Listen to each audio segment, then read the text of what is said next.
الحمدللہ رب العالمین والصلاة والسلام علی رسولہ الامین وآلہ وصحبہ اجمعین واعوذ باللہ من الشیطان الرجیم وقل ربی ادخلنی مدخل صدق واخرجنی مخرج صدق واجعل لی من لدنک سلطانا نصیرا وقل جاء الحق وزهق الباطل ان الباطل کان زہوقا صدق اللہ العظیم۔ محترم اور عزیز بزرگوں، بھائیوں اور دوستوں، عزت مآب ماؤں اور بہنوں، پیارے بچوں، السلام علیکم ورحمۃ اللہ وبرکاتہ۔ رجب المرجب، اور ابھی ہم اس کے آخری عشرے میں، اور رمضان کی آمد لہٰذا اس سے پہلے کہ خدا نخواستہ کہیں بھول جائیں، نبی کریم صلی اللہ علیہ وسلم کی سکھلائی ہوئی دعا کو یاد کر لیں۔ اللہم بارک لنا فی رجب و شعبان وبلغنا رمضان، آمین یا رب العالمین۔ یہ دعا سکھلائی گئی صحابہ کرام رضی اللہ عنہم اجمعین کو اور ان کے حوالے سے تمام تر اہل ایمان کو کہ باری تعالی ہمارے رجب اور شعبان میں برکت دے اور ہمیں رمضان میں پہنچا دے۔ گویا کہ ایک شوق اور اشتہا، خواہش اور تڑپ پیدا کرنے کی بھرپور کوشش کہ یہ استحضار رہے امت کو کہ اب عنقریب ایک اور رمضان بفضل تعالی ہمارا مقدر ہونے جا رہا ہے،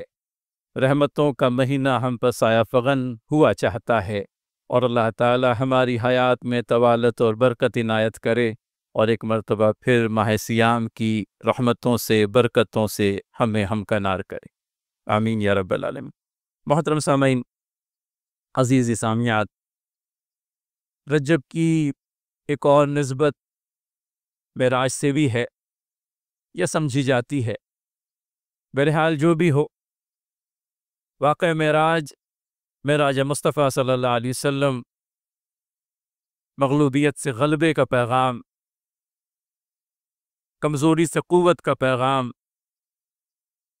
اور آپریشن سے نکل کر کے، لوگوں کے زور اور دبدبے سے نکل کر کے اللہ تعالیٰ کے اذن و فضل سے اپنی حیثیت کو منوانے کا پیغام۔ معراج مصطفیٰ صلی اللہ علیہ وسلم ہم لوگوں کے لیے جہاں عظمت اور رفعت مصطفیٰ صلی اللہ علیہ وسلم کا پیغام ہے، وہیں پر اپنے آپ میں ایک ایسا غیر معمولی واقعہ ہے جس کا کہ تذکرہ بچپن سے ہی ہمارے یہاں پر اپنے بچوں کو سنایا جاتا رہا ہے، اور لکھنے والوں نے نظم میں بھی اور نثر میں بھی دونوں حیثیتوں سے معراج کے واقعے کو بھرپور کور کیا ہے۔ نعت مصطفیٰ صلی اللہ علیہ وسلم جب گنگنائی جاتی ہے تو وہاں بھی معراج کا تذکرہ ہم لوگوں کو سننے کے لیے ملتا ہے۔ نعت خوانی کے مقابلوں کے اندر میں ہماری طالبات بڑے ہی شوق سے، بڑی ہی چاہت سے نبی کریم صلی اللہ علیہ وسلم کی رفعت اور عظمت کا تذکرہ کرتی ہیں، اور کہیں آپ کے ذہن و دماغ میں وہ نعت بھی آ رہی ہوگی جب اللہ کے نبی صلی اللہ علیہ وسلم کو پیش آئے اسی واقعے کا تذکرہ کرتے ہوئے یہ بھی کہا جاتا ہے، سدرہ سے بھی آگے کون بڑھا، جبرائیل امی سے پوچھیں،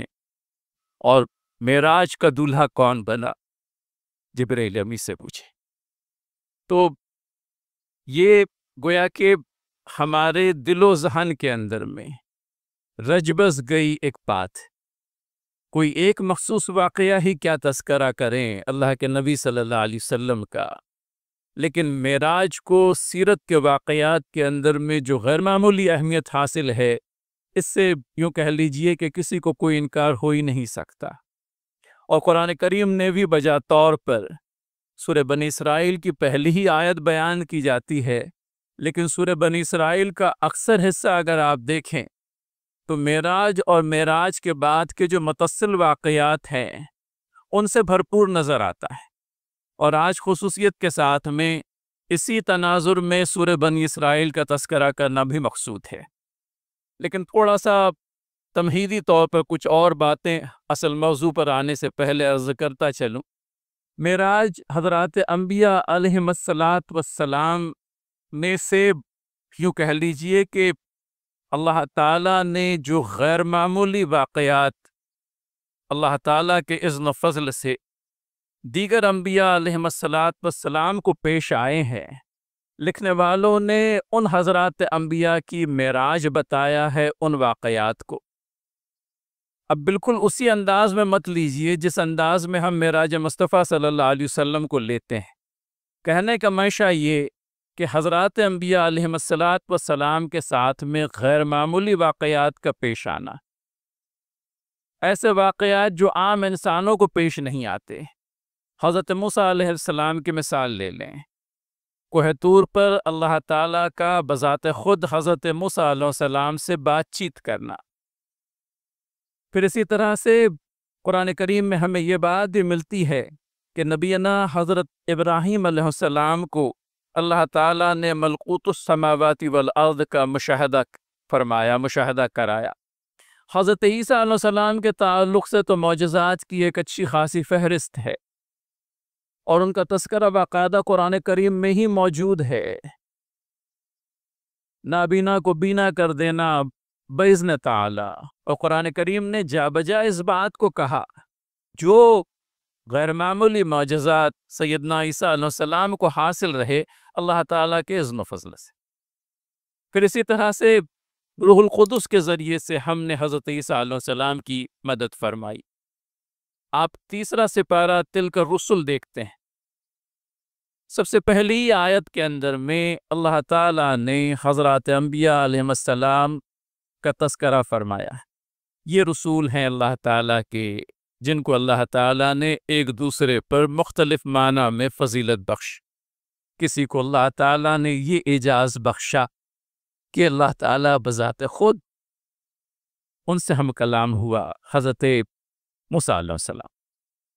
تذکرہ خیر آتا ہے حضرت عیسیٰ علیہ السلام کا بھی، جن کو اللہ تعالیٰ نے مختلف معجزات عنایت کیے، اور اضافہ یہ بھی کہ ہم نے روح القدس کے ذریعے سے ان کی مدد فرمائی۔ پھر اس کے بعد میں دیگر حضرات انبیاء علیہم السلام اور رسل کا تذکرہ آتا ہے۔ فوق بعد درجات بعینی، کسی کو کسی درجے میں فوقیت بخشی ایک دوسرے پر۔ تو یہ جو غیر معمولی واقعات حضرات انبیاء علیہم السلام کے سلسلے میں موجود ہیں، ان کے سلسلے میں بھی کہیں یہ بات اور کہیں ذہن اس طرف بھی جاتا ہے کہ دیگر انبیاء علیہم السلام کو بھی اللہ تعالیٰ نے غیر معمولی واقعات کا مشاہدہ کرایا، اور حضرت محمد مصطفیٰ صلی اللہ علیہ وسلم کے ساتھ میں جو مختلف معجزات پیش آئے ہیں، ان میں معراج کے واقعے کو غیر معمولی اہمیت حاصل ہے۔ البتہ معراج کا تذکرہ کچھ اس طرح سے بھی کرتے چلیں، خاص کر کے اس تاریخی پس منظر کو دیکھیے جس میں معراج کا واقعہ پیش آیا ہے۔ سیرت نگاروں نے لکھا ہے کہ واقعہ طائف کو اگر ہم لے لیں اور اس کے بعد کے جو چھوٹے موٹے واقعات ہیں ان کو نظر انداز کر دیں، تو واقعہ طائف کے بعد میں جو سب سے زیادہ غیر معمولی واقعہ اللہ کے نبی صلی اللہ علیہ وسلم کو پیش آیا ہے وہ معراج کا واقعہ۔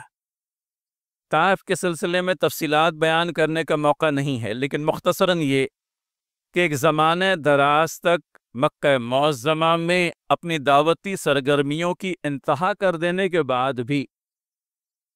جب وہ ثمرات حاصل نہیں ہوئے،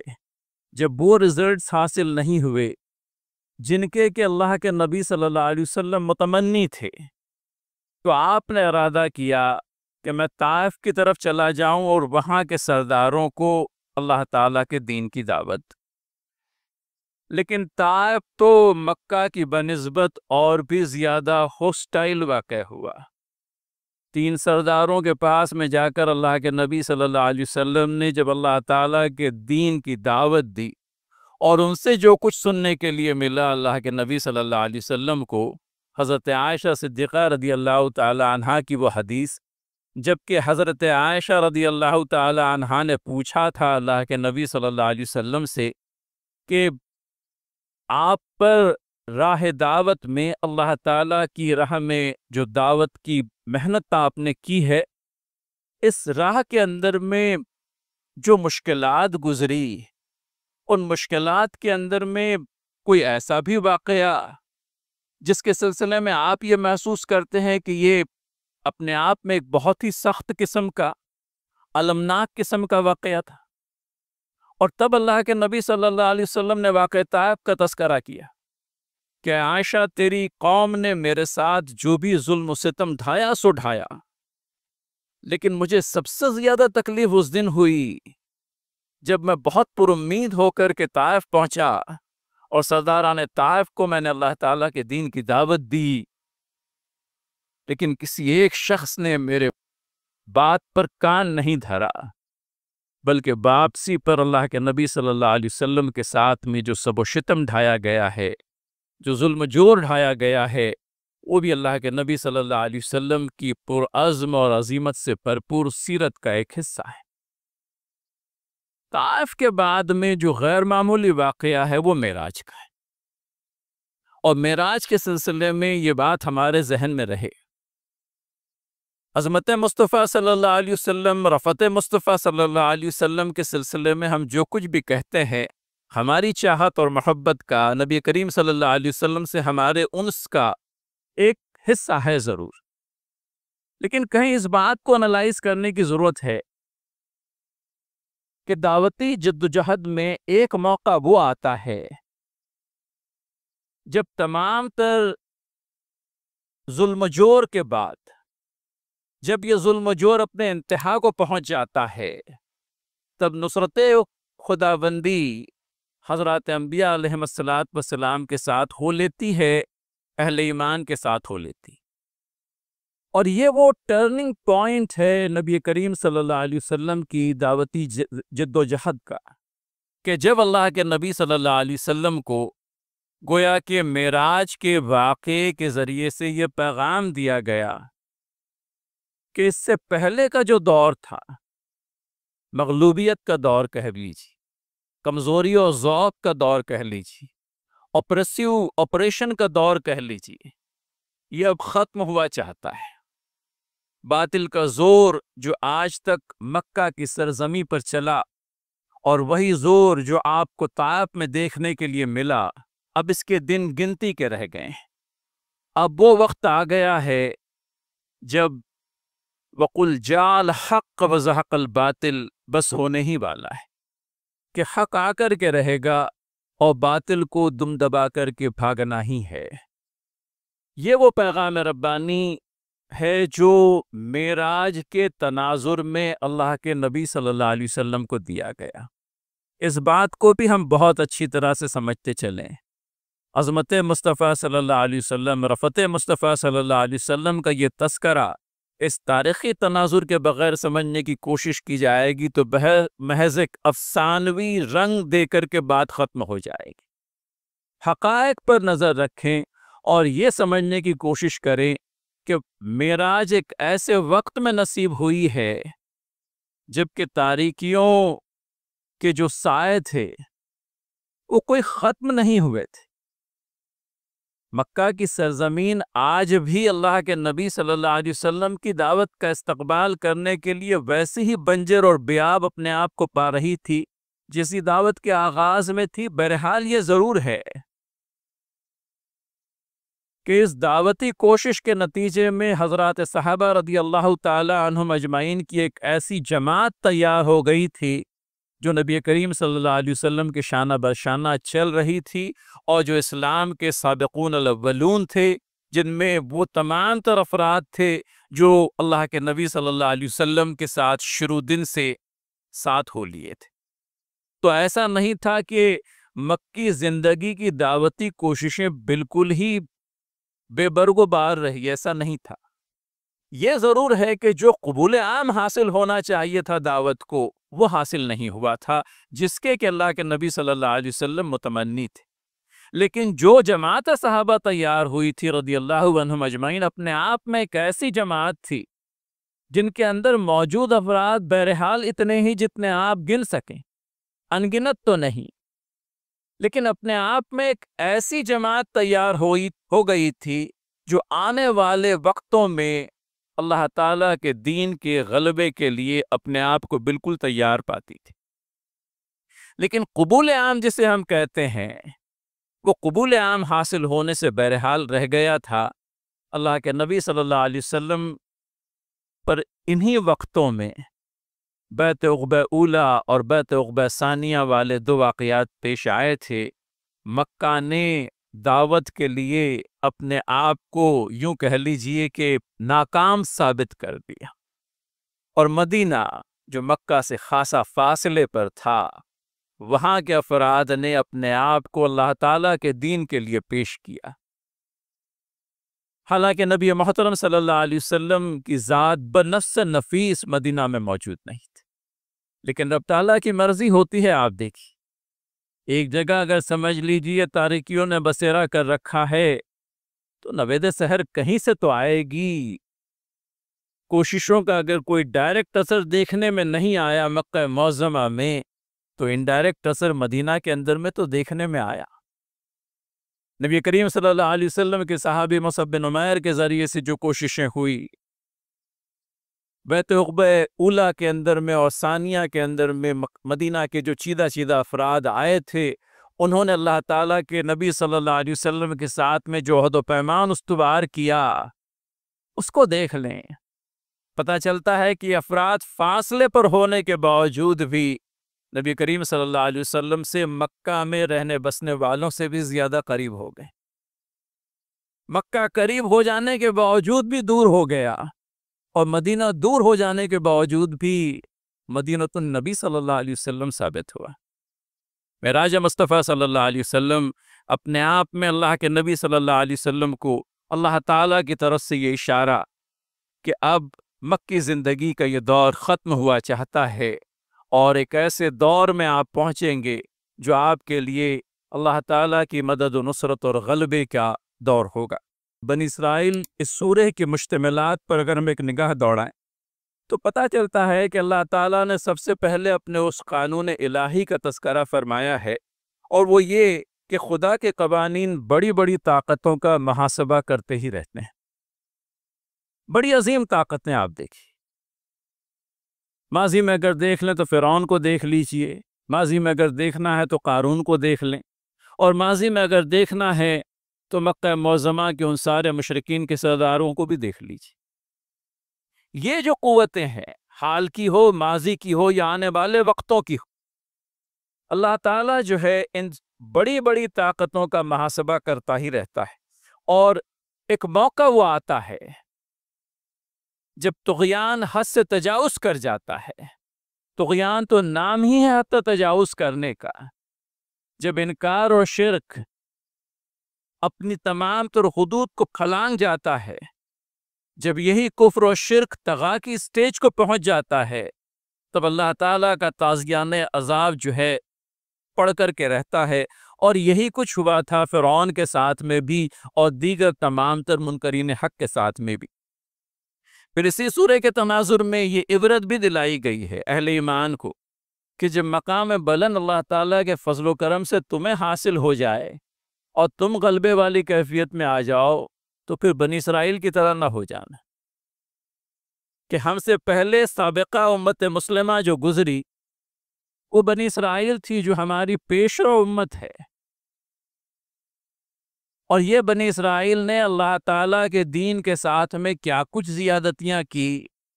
ان پر جو فرض جرم سورہ البقرہ کے اندر میں اللہ تعالیٰ نے عائد کی ہے اس کی تفصیلات دیکھ لیں۔ رب تعالیٰ کی بیش نعمتیں، think of it and you will find it والا معاملہ کہ اللہ تعالیٰ کی کسی نعمت کا آپ خیال کریں اور بنی اسرائیل پر اس نعمت کا ظہور ہوتا ہوا دیکھ لیں۔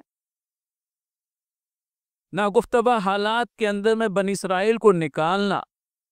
بنی اسرائیل کے لیے یکے بعد دیگر مختلف نعمتیں، لیکن بنی اسرائیل نے اللہ تعالیٰ کی ہر نعمت کو پانے کے بعد میں ناشکری کا ہی مظاہرہ کیا۔ تو اہل ایمان کو اس بات کا بھی پیشگی درس دیا جا رہا ہے کہ امتوں کی امامت کا منصب جب تمہیں حاصل ہو جائے گا تب تمہارا معاملہ جو ہے بنی اسرائیل کے جیسا نہ ہو جائے، بلکہ تم اپنے رسول صلی اللہ علیہ وسلم کے اسوے پر اور قرآن مجید کے احکامات اور فرامین پر قائم رہنا، اور پھر کہیں یہ مژدہ بھی سنایا گیا کہ یہاں سے نکل جانے کے بعد میں مشرکین مکہ اپنے خیر منائے کہ اللہ کے نبی صلی اللہ علیہ وسلم کے ہجرت کے بعد ہی ان لوگوں کی مغلوبیت کا دور عنقریب شروع ہوا چاہتا ہے۔ اللہ کے نبی صلی اللہ علیہ وسلم کو دعائے ہجرت سکھلائی گئی، جس کا تذکرہ ہم نے اس گفتگو کی شروعات میں کیا۔ وَقُلْ رَبِّ أَدْخِلْنِي مُدْخَلَ صِدْقٍ وَأَخْرِجْنِي مُخْرَجَ صِدْقٍ وَاجْعَلْ لِي مِن لَّدُنْكَ سُلْطَانًا نَصِيرًا۔ دعا ہے، آپ دیکھیے، اے میرے رب، مجھے نئے دور میں صدق کے دروازے سے داخل کر اور صدق کی ہی راہ سے مجھے یہاں سے نکال، اور یہ کہ اپنی بارگاہ سے اقتدار کی صورت میں مجھے مدد نصیب کر۔ تو یہ دعا ہے، آپ دیکھیں، یہ دعا ہجرت نبی کریم صلی اللہ علیہ وسلم کو پیشگی ہی سکھلا دی گئی کہ اب مکے سے ہجرت کا وقت آ رہا ہے، تو اے محبوب صلی اللہ علیہ وسلم اپنے رب سے دعا کریں، رب ادخلنی مدخل صدق۔ آپ یہاں سے نکل کر جانے والے ہیں مدینۃ النبی میں، اور اس مدینۃ النبی میں جب آپ جائیں گے تو اللہ تعالیٰ سے یہ دعا رہے گی کہ مجھے اس نئے دور میں صدق کے ساتھ میں، سچائی کے ساتھ میں داخل فرما، اور یہ کہ یہ جو موجودہ حال ہے میرا مکہ معظمہ میں، یہاں سے نکلنا اگر میرا مقدر ہے تو صدقی کی راہ سے مجھے یہاں سے نکال۔ اور آخر میں جو بات آتی ہے وہ یہ کہ مجھے اپنی بارگاہ سے اقتدار کی صورت میں مدد۔ یہ جو دعا اپنے آپ میں تھی، یہ اللہ تعالیٰ کے حضور نبی کریم صلی اللہ علیہ وسلم کی اقتدار کی دعا، بارگاہ رب العزت میں اقتدار کی صورت میں اللہ تعالیٰ کی مدد اور نصرت کی دعا، یہ اپنے آپ میں آنے والے بہترین وقت کی خوشخبری دے رہی تھی۔ تو سورہ بنی اسرائیل کا جب مطالعہ کریں تو اس تناظر میں بھی کریں۔ معراج کے واقعے کو کور کرنے والی سب سے پہلی آیت، اور اس کے بعد میں اگر سورہ بنی اسرائیل کی جزیات پر، اس کے کنٹنٹس پر نگاہ ڈالیں گے تو یہ ساری باتیں جو ہے آپ کو وہاں پر نظر آئے گی۔ آیت نمبر 22 سے لے کر آیت نمبر 29 مسلسل سے پارہ کلام میں اسلامی نظام کے بالکل ابتدائی اصول عطا کیے گئے ہیں، ان کو بنیاد بنا کر معاشرہ اور نیا تمدن استوار کرنے کی ہدایات بھی اسی سورہ کے اندر میں دی گئی۔ تو معراج اپنے آپ میں اللہ کے نبی صلی اللہ علیہ وسلم کے لیے وہ خوشخبری جس کے اللہ کے نبی صلی اللہ علیہ وسلم کئی برسوں سے منتظر تھے، اور یہ خوشخبری گو کہ اہل مکہ کا مقدر نہیں بن پائی، لیکن اہل مدینہ نے اللہ کے نبی صلی اللہ علیہ وسلم کو ہاتھوں ہاتھ لیا۔ ہر ایک گھر کے اندر میں اللہ کے نبی صلی اللہ علیہ وسلم کی دعوت پہنچی۔ انصار مدینہ نے اللہ کے نبی صلی اللہ علیہ وسلم کا ساتھ نبھانے کا حق بالکل ادا کر دیا، اور اس دنیا سے رحلت فرماتے وقت بھی اصحاب رسول اللہ صلی اللہ علیہ وسلم کو خصوصیت کے ساتھ میں یہ ہدایت کی تھی کہ انصار مدینہ کا بھرپور خیال رکھیں۔ یہ وہ لوگ ہیں جنہوں نے مجھے اس وقت پناہ دی تھی جب میرے اپنوں نے مجھے گھر سے نکال دیا تھا۔ یہ وہ لوگ ہیں جنہوں نے اس وقت میری تصدیق کی تھی جب میرے اپنے مجھے جھٹلا چکے تھے۔ یہ وہ لوگ ہیں جن کے پاس میں بے سر و سامہ آیا تھا، اور انہوں نے مجھے اپنے گھروں کے اندر میں، اپنے دل کے اندر میں جگہ دی۔ تو انصار مدینہ کے اس احسان کو اللہ کے نبی صلی اللہ علیہ وسلم ہمیشہ یاد کرتے،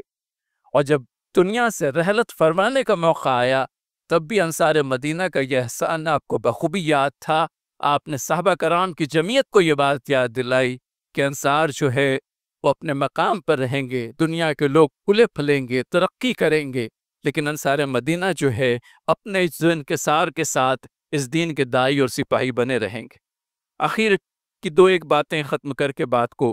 اپنی تکمیل کو پہنچانے کی کوشش کریں، وہ یہ کہ واقع معراج کو ہم صرف اس تناظر میں نہ دیکھیں کہ اللہ کے نبی صلی اللہ علیہ وسلم کو غیر معمولی مشاہدات ملک العلا کے کرائے گئے، اور تمام تر باتیں وہ اپنی جگہ بالکل ہیں۔ ہم نے اپنی بات کو اس تناظر میں رکھا ہے آپ کے سامنے کہ سورہ بنی اسرائیل کو دیکھیں، اور اس سورہ بنی اسرائیل کے اندر میں واقع معراج کو سمجھنے کی کوشش کریں، اس کا تناظر، اس کا پس منظر۔ اور واقع معراج جو ہے اپنے آپ میں ایک گیٹ وے، اپنے آپ میں ایک ایسا دروازہ جہاں سے گزر کر کے اللہ کے نبی صلی اللہ علیہ وسلم فتح و نصرت اور کامرانی کے اس باب میں داخل ہوئے ہیں جو مدینہ میں چندی سالوں کے اندر میں آپ کو پیش آیا تھا۔ تو اسرت اور تنگی کی حالت میں ظلم و جور سے کبھی جوجھتے ہوئے، لوگوں کی زیادتیوں کو کبھی سہتے ہوئے دل برداشتہ نہ ہو جائیں۔ 12 اور 13 سالوں تک دعوت کا حق ادا کرنے کے باوجود بھی لوگوں سے کیا کچھ سننے کے لیے نہیں ملا تھا۔ ہماری جو درگت بنی ہوئی ہے وہ دنیا کے واسطے سے بنی ہوئی ہے۔ اللہ کے نبی صلی اللہ علیہ وسلم کی جو حالت تھی وہ اللہ تعالیٰ کے دین میں اپنے آپ کو کھپانے اور لگانے کے نتیجے میں تھی، لیکن کمزوری سے ابھرنے کا پیغام، کمزوری سے قوت کا پیغام، مغلوبیت سے نکل کر کے غلبے کا پیغام معراج مصطفیٰ صلی اللہ علیہ وسلم ہے۔ اور اس حوالے سے بھی اس واقعے کو یاد رکھنے کی ضرورت ہے، اور اللہ تعالیٰ اس حوالے سے اس واقعے کو ہمیں یاد کرنے کی اور رکھنے کی توفیق دے۔ آمین یا رب العالمین، وآخر دعوانا ان الحمد للہ رب العالمین، والسلام علیکم ورحمۃ اللہ۔